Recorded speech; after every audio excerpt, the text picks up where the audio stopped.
So this morning I woke up and feeling you've got things to do. And I had a few insights regarding the sense of psychological safety. This is a term I just came across, and it makes a lot of sense because I call them the nervous system people. Those are those great trauma therapists that I consider very knowledgeable about the nervous system. We tend to completely disregard our biology in relation to a threat response, but we cannot just shove that under the rug. It's not possible because we have that biology, which is still the same. Like other animals. We are not better just because we are humans and have a bigger brain. And sometimes I actually think we are more stupid than animals because we have lost our instinct or we try to ignore them. So anyway, what I learned from those trauma therapists like Pat Ogden, Bessel van der Kolk, Peter Levine, Dan Siegel, Stephen Porges, Ellen Shore, Ron Siegel, Janina Fisher, Joan Borisenko, Bill O'Hanlon, and a few more that are not mentioned here. I have watched so much material about trauma healing, the nervous system-based approach. I have read so many books about it. And the baseline is, when you are in a state of threat, you cannot heal your trauma. It's just not possible because you are in a state of survival, which can re-trigger trauma.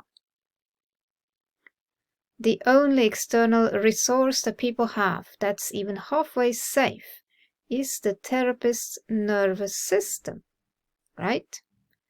So, what therapists do a lot is they underestimate the impact of the nervous system on the client's nervous system. And I learned that. My somatic experiencing therapist said, regulating each other from one nervous system to the other. Makes absolute sense. So, when I sit across a person that makes me feel safe, that is not a threat to my nervous system, I feel safe. As simple as that. However, if that person has a weird vibe, let's call it that. It sounds a bit woo, but isn't, because it's nervous system based. That's what our nervous system is designed to do. Detect a threat. Because it's all about our safety. That's how we are primed to survive. Yeah, and so many people completely disregard this. So they assume that everything that they say is what will help the client. The other thing is to be non-judgmental. That can be also perceived as threat to our nervous system if we feel judged and shamed. Being judgmental makes things worse every time. I hate to say this, but so many therapists I've met have such a judgmental position with their clients. That's the issue. I have experienced that. Exactly, this is the problem. And then you cannot trust them because they don't have your back. They judge you.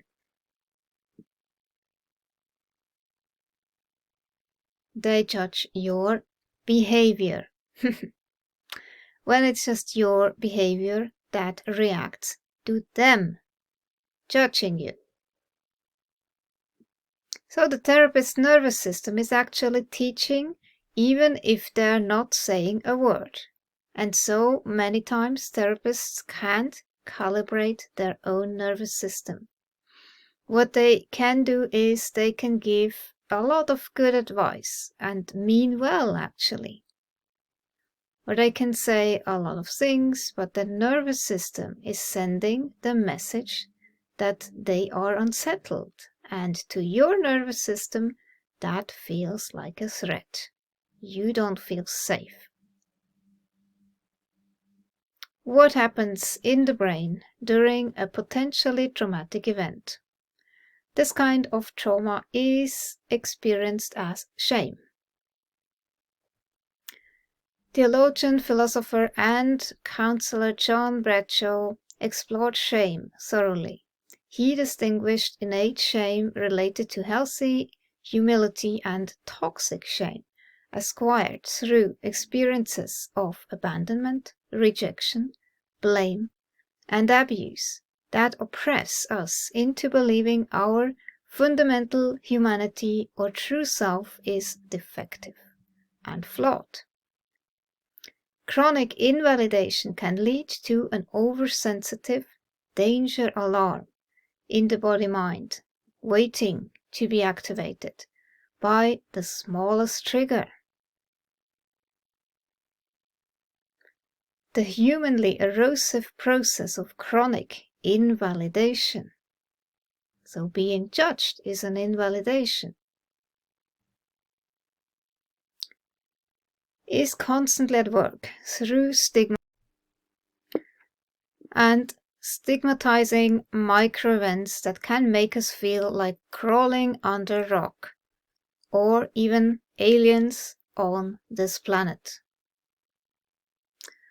Autistic individuals often experience the chronic assault of invalidation trauma in the form of stigma, as do many others who don't fit dominant expectations of what people are supposed to be. So, it's really an issue.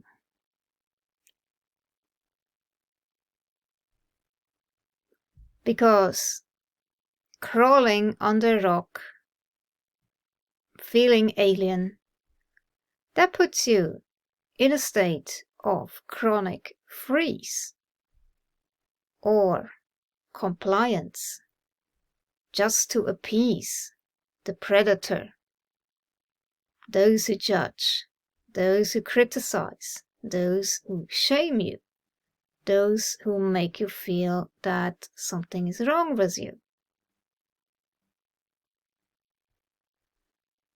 And when they just make it about your behavior, not ever taking responsibility for their judgmental attitude towards you, what can you do? There is no way out of it. So you disappear. You make yourself small, just to be left alone, right? So I went into a gamma entrainment program, and there I came across the term psychological safety. So what is it?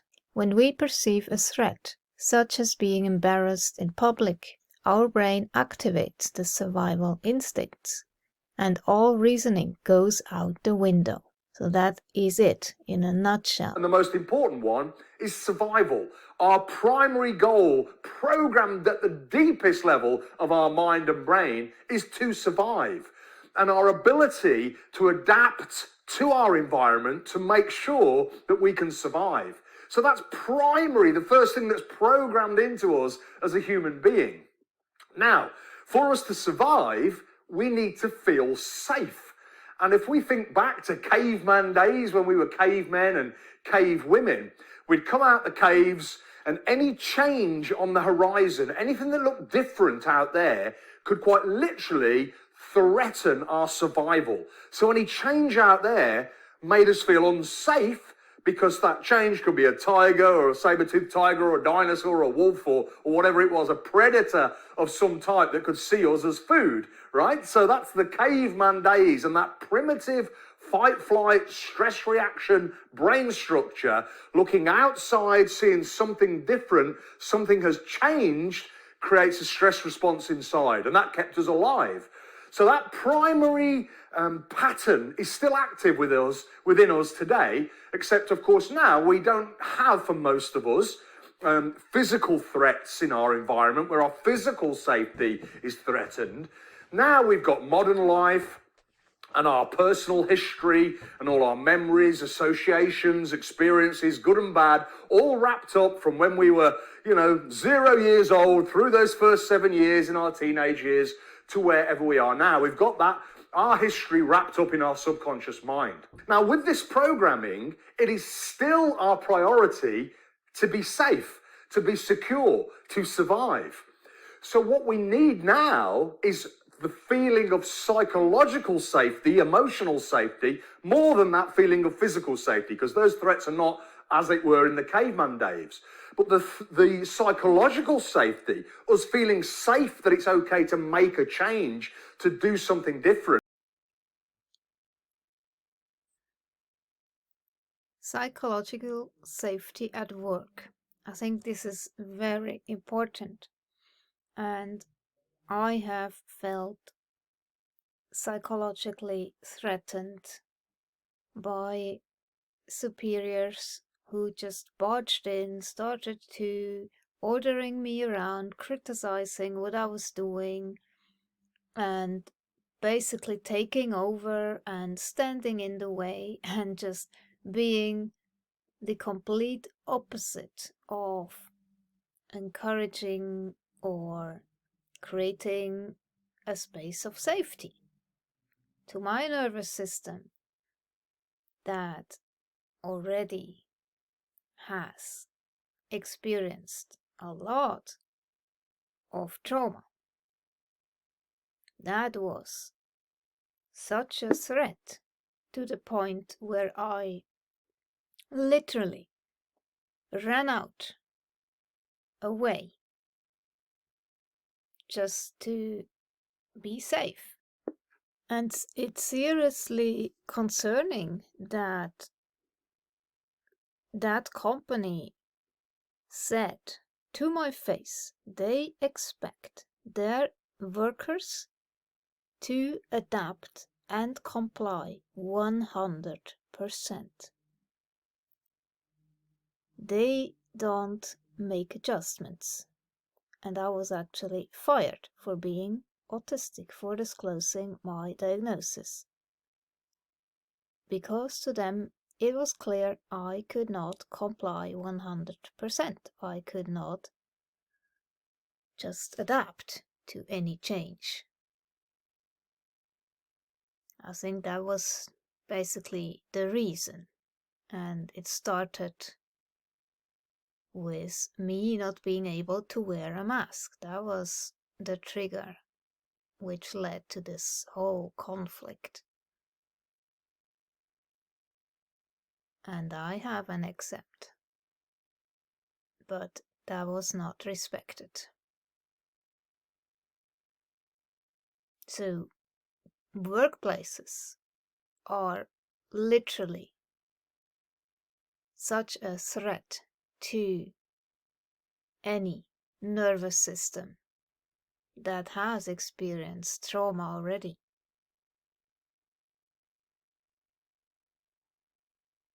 and then your reaction is a stress response to your environment, nothing else. There was research last year that was written up in the New York Times at Google saying that Google did a massive 4-year study to find out what differentiated great teams from not so great teams. And bottom line, they found that the biggest differentiator by far of excellent teams at Google and not so good teams was psychological safety. And that was stunning news to me. I mean, it was music to my ears, of course.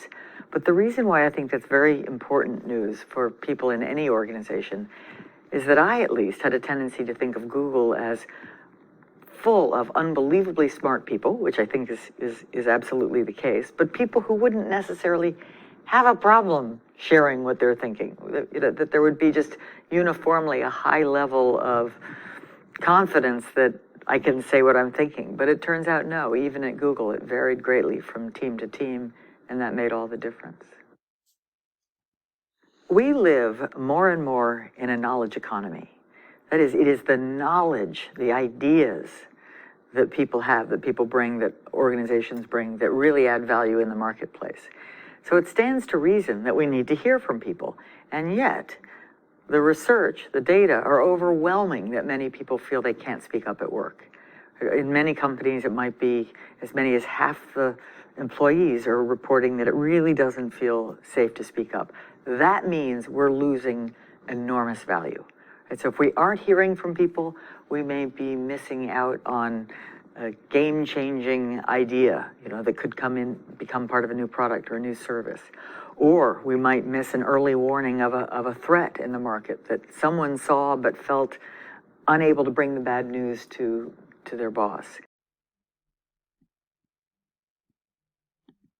None of the people who work in your academic medical centers woke up this morning and jumped out of bed because they could not wait to get to work today to look ignorant, incompetent, intrusive, or negative. Am I right? I mean, most of us so prefer, especially at work, to look smart, capable, helpful, and positive. We care what others think of us. We especially care what others think of us in a hierarchy. And so the good news is we've learned to manage what I call interpersonal risk. The interpersonal risk, and I get it, these are micro risks, right? The risk of looking ignorant in front of a colleague is, of course, not an important risk like a patient safety risk, but it is a risk that we as humans are quite tuned into and quite desirous of avoiding. And so it turns out to be quite simple. If I don't want to look ignorant, I just don't ask questions. I don't want to look incompetent. I don't admit any weaknesses or mistakes. I don't want to look intrusive. I don't offer ideas, and so on. The point I want you to really, really internalize is this. Impression management at work is second nature. You start to learn how late elementary school. By the time you're a working adult, it's basically you've got it down pat. Now, this is fine for you, right? It's fine for the people who work in your centers in the sense of self-protection, but it's not fine for the goal of learning, and it's certainly not fine for the goal of patient safety. So we inadvertently, time and time again, choose self-protection over growth. The problem is, and I have done videos about this issue before, Ian McGilchrist has pointed this out in his great book, The Master and His Emissary. The Western society's tendency to go too much into the left hemisphere perspective, which is rigid, judgmental, unavailable. And we see this tendency, the failure of common sense, the loss of insight coupled with an unwillingness to take responsibility, then having this kind of arrogance and dangerously unwarranted optimism. And from that, there is a rise in intolerance, inflexibility, and unwillingness to change track or change one's mind. You see the issue? Playing right into this problem of psychological safety. Ian McGilchrist writes, the left hemisphere cannot trust and is prone to paranoia. It needs to feel in control. We would expect government to become obsessed with issues of security above all else, and to seek total control. And this is very different from the sense of safety. The sense of safety is personal. This is individual. You have different things that will trigger you, but security, this is really what governments are obsessed about, and it disregards the personal sense of safety of individuals. And this then leads to depersonalization of relationships between members of society. And then governments enforce their agenda and dogma onto everybody.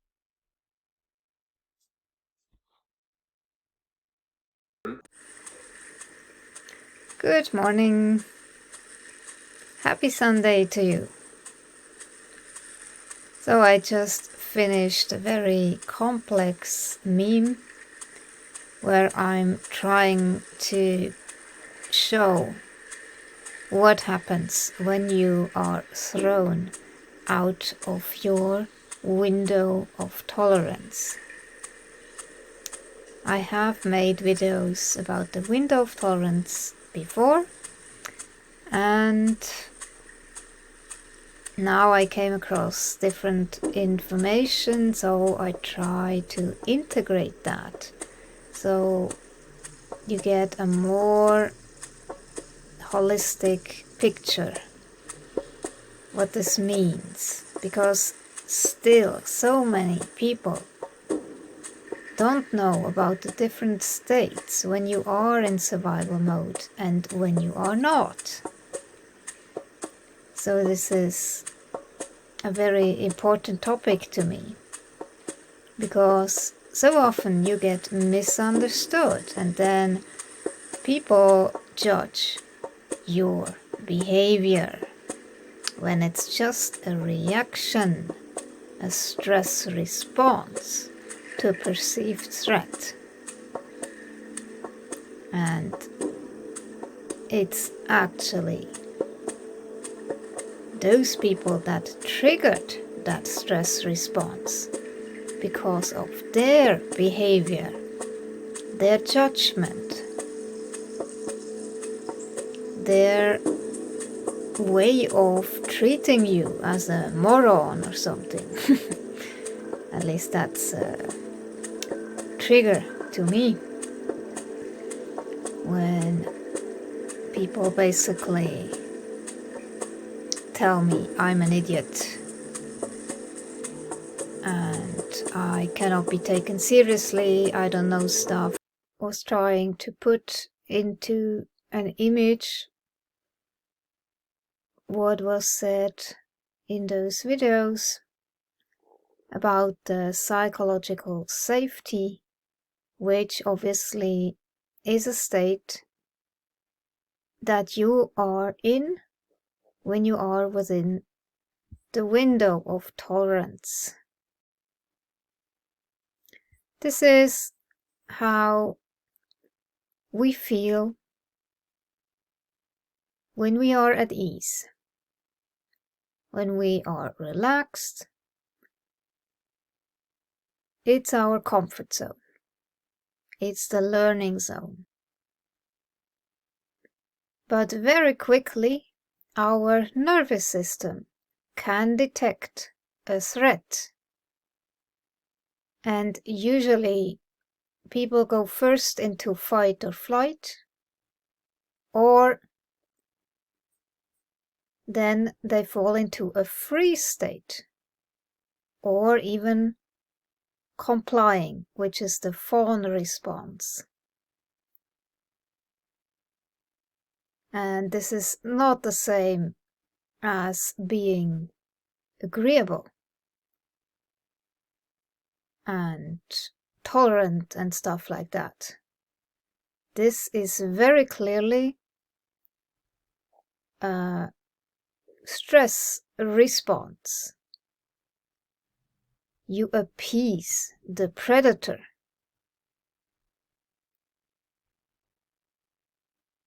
So, for example, kids who grow up with an alcoholic, they never quite know how this alcoholic parent will react. And then they do the eggshell dance. Yeah, and then this is also called the Stockholm Syndrome. You just do everything to appease the predator. You agree with everything. And in this state, there is absolutely no critical thinking anymore. That's the issue. You just take in everything, hook, line, and sinker. And we have seen that the last 2 years. Many people have reacted like that. But that was actually a stress response to a perceived threat. They were in a state of heightened anxiety. And when you are in a freeze, then you feel helpless. You feel there is nothing you can ever do. And that's where the learned helplessness state is coming from. That's another state of survival mode. But these two can be interchangeable.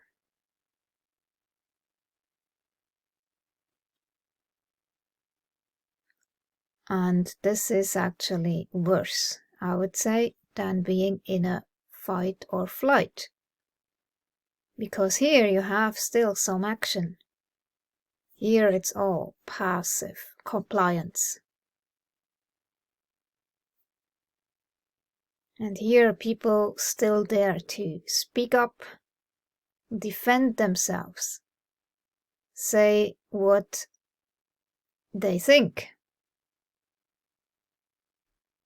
Here they just go silent.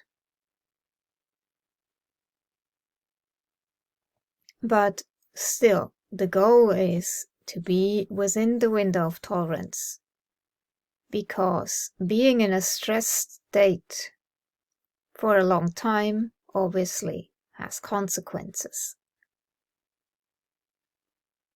But if you are in a relaxed state of mind, that's the rest and digest state. Very important. So the goal is to do everything to be in the state. But this also means working on your trauma and remove all those triggers that put you in a survival response. Identify them, integrate your trauma. So you no longer react to triggers. Of course, you can still always get into a survival mode whenever your nervous system will detect a threat from something else that is not a flashback getting triggered, but a simple perceived threat to your sense of safety. So it's really a very complex thing. and it gets swept under the rug. This issue. And for autistics, the threat detection is very sensitive. So the alarm bells go off very quickly. And people should be aware of that. Especially those people who call themselves autism experts. They need to be aware of this whole complex reaction. It's very important. So you can prevent stuff from happening. You can prevent people from going into a freeze, being apathic. Because the Stockholm Syndrome, it's high anxiety. That's not a nice state to be in. It's always scanning the environment for threat. That's nothing like this relaxed state of mind. And only here, creativity is possible.